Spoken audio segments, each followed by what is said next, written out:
All right, today we're jumping right into the thick of it in Minneapolis. A protest there has just spiraled into this huge story. We're talking arrests, we're talking conflicting official statements, and a really big flashpoint over freedom of the press. So let's get into what actually happened. Okay, so the whole thing kicked off right here at the Whipple Federal Building in Minneapolis. It started out as a demonstration against U.S. Immigration and Customs Enforcement, ICE. But it very quickly became this lightning rod for all these deeper frustrations that were already simmering just under the surface in the city. In that collision, protests, the press, and power, that's really the core of what we're breaking down today. It makes you wonder, right? What really happens when all these forces just meet head-on? Let's dig in and find out. So first up, let's get a feel for the scene. What was it actually like to be there, on the ground?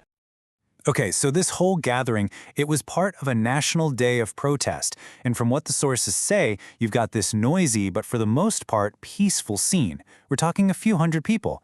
But, and this is key, you could just feel the tension in the air, right from the very beginning. It's easy to just hear a few hundred people and think of it as a number. But to really get what was at stake here, we got to listen to the actual voices, the people who felt they had to be there. Listen to this quote from one of the protesters. This just gets right to the heart of everything. For the people there, this wasn't some abstract political debate. No, this was about family, it was about identity, and it was about standing up and refusing to be afraid. The personal stakes here were just incredibly high. And that feeling, it was so powerful, it literally crossed oceans.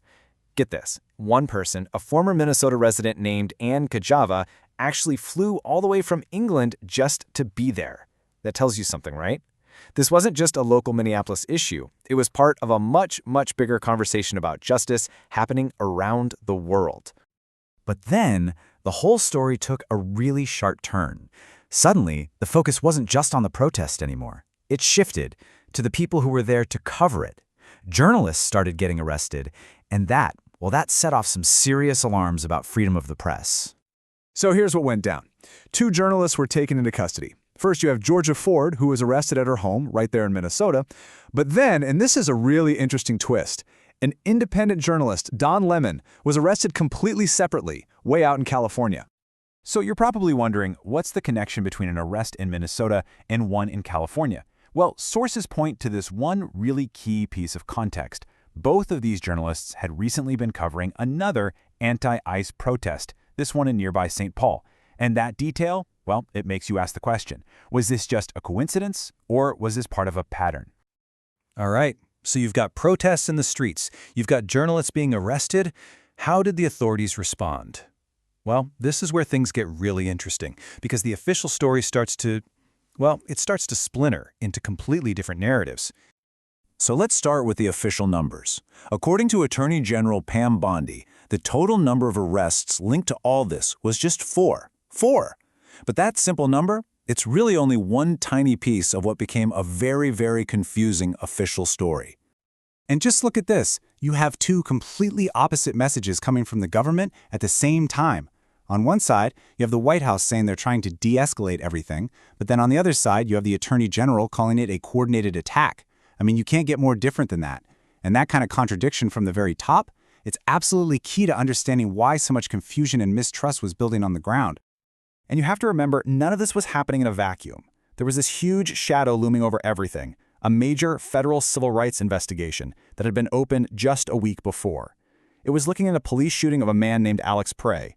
That single event had already put the entire city on edge, and it created this backdrop of anger and mistrust that absolutely fueled the tensions at this protest.